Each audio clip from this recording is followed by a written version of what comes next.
It's a good thing Frankenstein's a doctor because his new movie gave me a serious case of whiplash. You see, the first half of the movie is Victor's story, and then the second half of the movie is the monster's story. And the two different parts could not be more different. The first half, Victor's, is like if someone made an airport kiosk bi-curious romance novel, not just of Frankenstein, but of the Rocky Horror Picture Show. I'm not sure Del Toro will ever admit it, but it's pretty freaking obvious that that was a major influence on him. I mean, I think it's undeniable, and I'll be curious what other people think. Although, you know, in this case, if you got to go full Rocky Horror Picture Show. Like at multiple moments in the movie, including one key moment where it's just Victor and the monster, Oscar Isaac's Victor Frankenstein looks exactly like this. Although actually not exactly.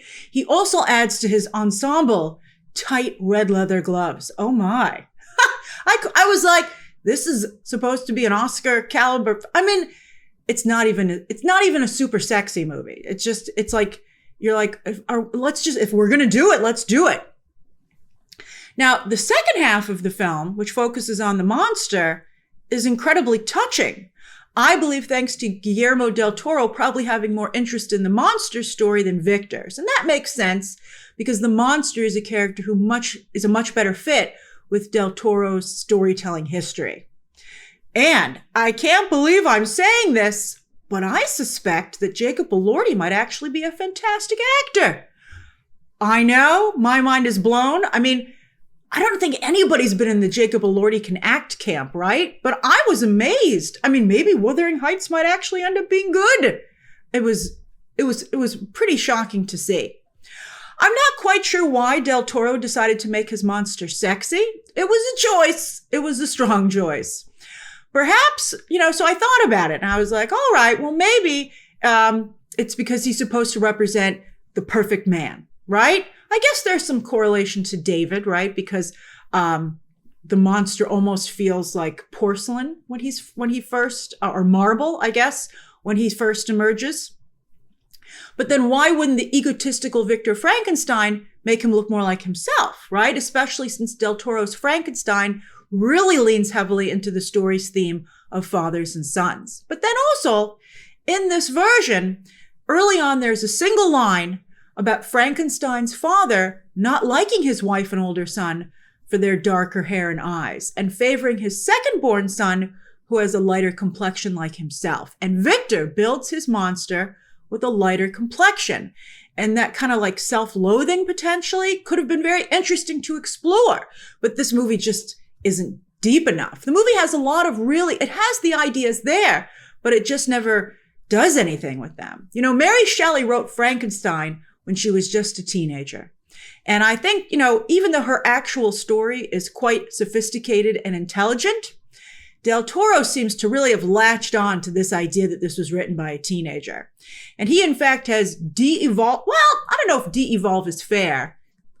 I guess because it's not as good as the novel. But it feels more like the writings of a love-struck goth teenager. But based on who was the audience when I went to see the movie, Del Toro might be onto something there. So yes, in addition to asking who's the real monster here, a question the trailers have played up, and it's a great question. But the film itself is even more interested in the story of fathers and sons, particularly in the second half of the film. I think because the first half of the film does such a sloppy, it plants the seeds, but it does such a sloppy and poor job with Victor and his father's relationship. When it starts to become Victor and his son, that is a little bit more interesting. We'll talk about it. But in terms of the structure of the film, the first half's not good. The second half is good, but then it's the final 15 to 20 minutes of the movie, a 2.5-hour movie, by the way.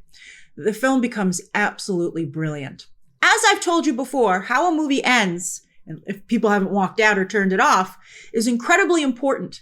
And I don't think anybody would walk out or turn off Frankenstein, but you might be like, what are you doing here, Del Toro? And he rewards you for your faith because at the very end, it's just so good. It's incredibly touching and meaningful. My audience burst into applause, and I understood why they did. But I was like, we can't forget that the rest of this movie, or at least the first half of it, was pretty darn bad. I mean, there's a serious lack of depth to Del Toro's Frankenstein. Again, especially in the first half. And not just the story, but the visuals as well. And that really surprised me. While the production and costume design teams have outdone themselves, I mean, they're just stunning. Well, here's the thing. Del Toro shoots his sets and actors in costume without meaning. So while the sets and costumes are intellectually impressive, they never, I think not once, popped emotionally. You know, a lot of times people say the best lines or jokes are in a trailer. I would say the best set reveals were in the trailers for this movie. And so there's nothing left to really wow you when you watch the film itself. Certainly not in the big visuals.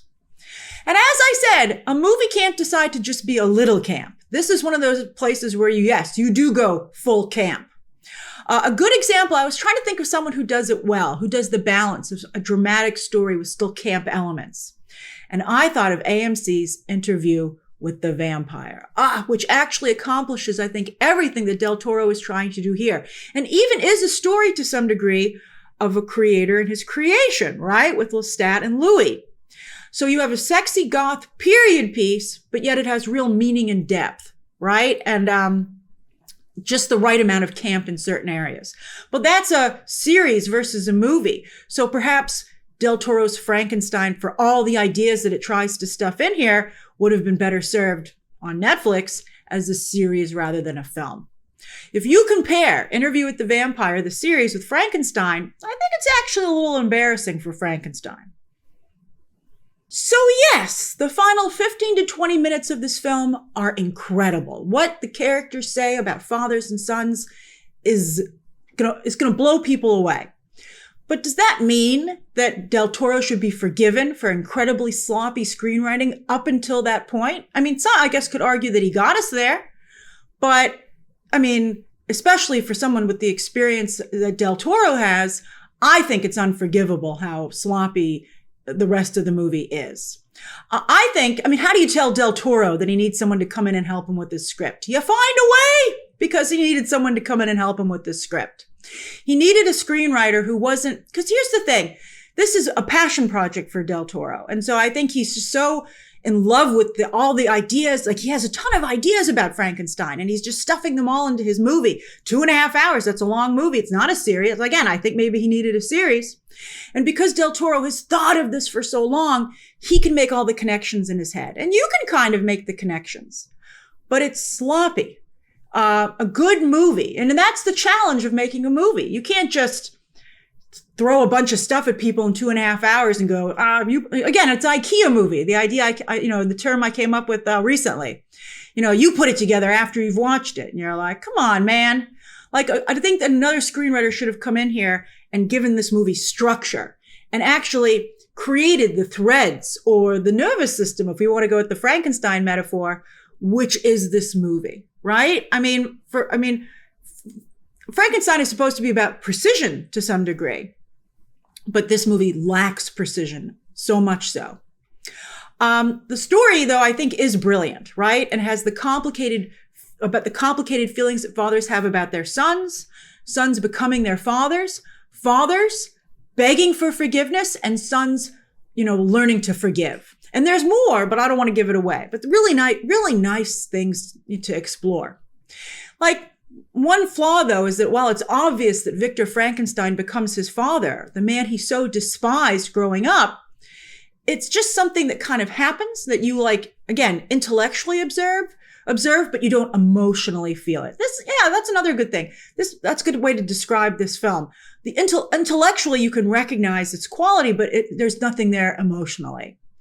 I also, by the way, I think something else that hurts the father of Frankenstein aspects of the film is that I'm tired of seeing Charles Dance play cruel, heartless fathers. He even already played Frankenstein's father back in the 2015 movie, which I would think would disqualify him from this.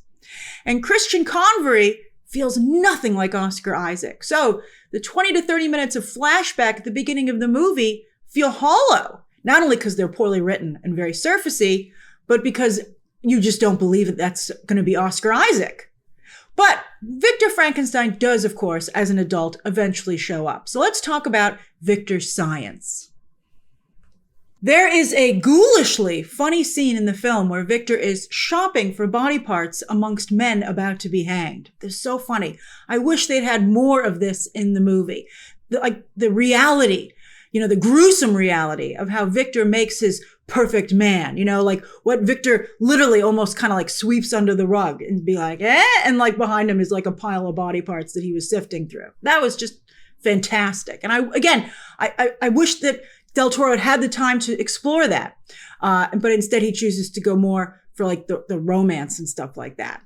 The little we do see of Victor's early test subjects have a carnival theme park feel to them, which I feel cheapens the movie. Like in his earliest demonstration where we first see his science, right? Which is supposed to be, abhorrent. What distracted me from, it should have been like mesmerizing in its wrongness, right? But instead I was like, the perspective is off.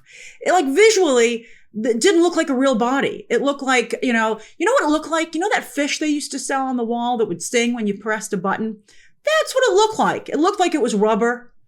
I mean, it just didn't work, I was disappointed in, especially because it's Del Toro. Christoph Waltz plays a new character created by Del Toro, and his secret reasoning for funding Victor's work turns out to be a really interesting idea. But that's all it ever is, because it's an idea dispensed with as soon as it's introduced, which is a shame, because I liked where that could have I like the commentary that could have potentially been, it is, I guess, included just by mentioning it, but it's intellectual instead of emotional. And I'm also tired of Christoph Waltz always playing the same role. He's been playing the same role for almost around 15 years at this point, and that doesn't help the movie either. Perhaps that's why Jacob Elordi and Mia Goth, fresher faces, breathe so much life into the film. But that's not totally fair to them. That's like, just by being new, they're good. No, they're actually good in the movie. They're both very good. Goth's role, though, is smaller than I think fans have been hoping for. And her character isn't fleshed out very well in the script. We really only see her through Victor and the monster's eyes, what she means to both of those men, rather than who she actually is herself. That's why it's very good that Del Toro cast Goth. This was a great bit of casting, because she as an actress works very hard to give Elizabeth depth anyway. And also, Mia Goth is very much like, I think, the Elizabeth that is here. So she just naturally brings that quality to the role. And she believably creates someone who could be Victor's soulmate, not disturbed, but instead intrigued by his mad science, and which is perhaps also why she's drawn to the monster as well. For a movie that turns up the romance, creating multiple love triangles throughout the film and adding jealousy as a motivation for several characters, it is ultimately a surprisingly chaste movie. And I don't believe there was a single passionate kiss in the film, which is so weird because, again, the movie works so hard to make Frankenstein a sexy story. Okay, so let's talk about that sexy monster. So yeah, Jacob Elordi is huge. He's 6'5", and Del Toro uses his height incredibly well here, especially by casting Oscar Isaac opposite him, who's only 5'9". Elordi in this movie is an amazing physical presence with his long limbs, muscular swimmer's body, and leading man looks. In fact, you know who he looks like? He strikingly looks like Nicholas Hoult. In fact, I had to keep reminding myself that it wasn't Nicholas Hoult. Nicholas Hoult should be a little worried. I was like, it was crazy how much he looked like Nicholas Hoult.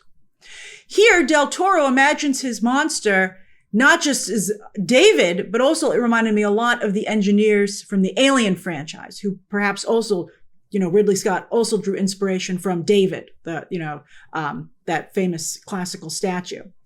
Although as the monster strikes out on his own throughout the course of the film, he becomes more and more human, which I thought was a very nice touch. However, Del Toro also gives him a new ability, and that is the ability to heal his wounds Wolverine style. That's an interesting choice. And especially because the monster bleeds, right? He's so cold, but yet how does he have blood? That didn't make a lot of sense to me. Like, I think in the past, he's been immortal because he is not alive, technically. But here, he has strong Wolverine vibes. And then also, as his hair grows out, he gets a white streak. So I was like, it's Wolverine and Rogue rolled into one. Because, of course, Rogue and Wolverine are also tragic figures. Well, Rogue used to be. They never should have given her control of her powers. Eventually, though, Victor and his monster take on the roles of father and son. But as I said, this is a story about fathers and sons. But for a brief moment, when the monster first comes to life, I felt there was this undercurrent of flirtation, especially because of the Rocky Horror vibes. But also, at some points during those scenes, Oscar Isaac's accent to me sounded very much like Stewie from Family Guy. And it seemed like one of those Brian and Stewie adventure episodes at points. Elordi's accent, though, I think his accent work was better. Sometimes it felt like he and Oscar Isaac were in different movies. And in some ways they are because of the two halves of the film. Elordi's extensive voiceover work, I think Oscar Isaac did voiceover work too, but it didn't really stand out. But Elordi's does, not just for his performance, but because the script gets a lot better. I think my favorite line in the film, when the monster first comes to life, he only says one word, Victor. And by the way, I won't give it away, but the reasoning for why he says that I thought was beautiful, and particularly how it's called back at the end of the movie. That was just really strong stuff. But my favorite line by far is when the monster, because then eventually the monster becomes quite chatty, but the monster's like, the miracle, Victor, is not that I would speak, but that you would listen. I was like, he got you there, Victor. He's not only speaking, but he's dropping bars. So for sure, Elordi benefits from the first half of the movie being so bad. And so when his half starts, because, that's, I think, Del Toro's sweet spot, the movie just picks up tremendously. But I do think that Elordi is a big part of why it picks up. I would actually say that it's Elordi who truly saves the movie. And to be honest with you, for a film that has been a big part of the awards conversation, now that I've seen it, I really only think that it's worthy of a nomination for Elordi. I mean, probably to fill the costume design and production design categories, it should get a nomination, but it shouldn't win. It shouldn't win because it's just, it ends up not being special enough because of the way Del Toro filmed it.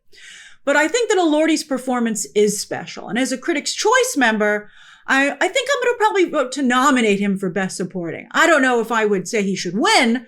My favorite performance of the year so far in supporting is still Benicio del Toro in One Battle After Another. But I think Elordi deserves the recognition for, again, saving this movie. His performance reminds me of another supporting performance this year that has awards momentum and might actually win. And that's Ariana Grande as Glinda. And it's not only exciting to see new younger actors, who both, by the way, weren't taken so seriously at first, prove what good actors they are, but in the genre space, and elevate that material and show that great, important work can be done in fantasy and horror. That's to me very exciting. So Frankenstein will be in theaters exclusively for just a few weeks before hitting Netflix on November 7th. And to be honest with you, unless you're a Guillermo Del Toro super fan, I would wait to watch this on Netflix. And just know, as you try to get through the ridiculous first half, maybe you'll like it, maybe, that it gets much better. You will be rewarded for the journey. And once the monster even shows up in Victor's half, the film just gets so much better and it gets better and better and better. And at the end, it put a smile on my face. It was really beautiful ending. So that's my review of Guillermo Del Toro's Frankenstein, now in theaters before hitting Netflix. Share your thoughts down below, subscribe today, and of course, as always, you can check out some more videos right now.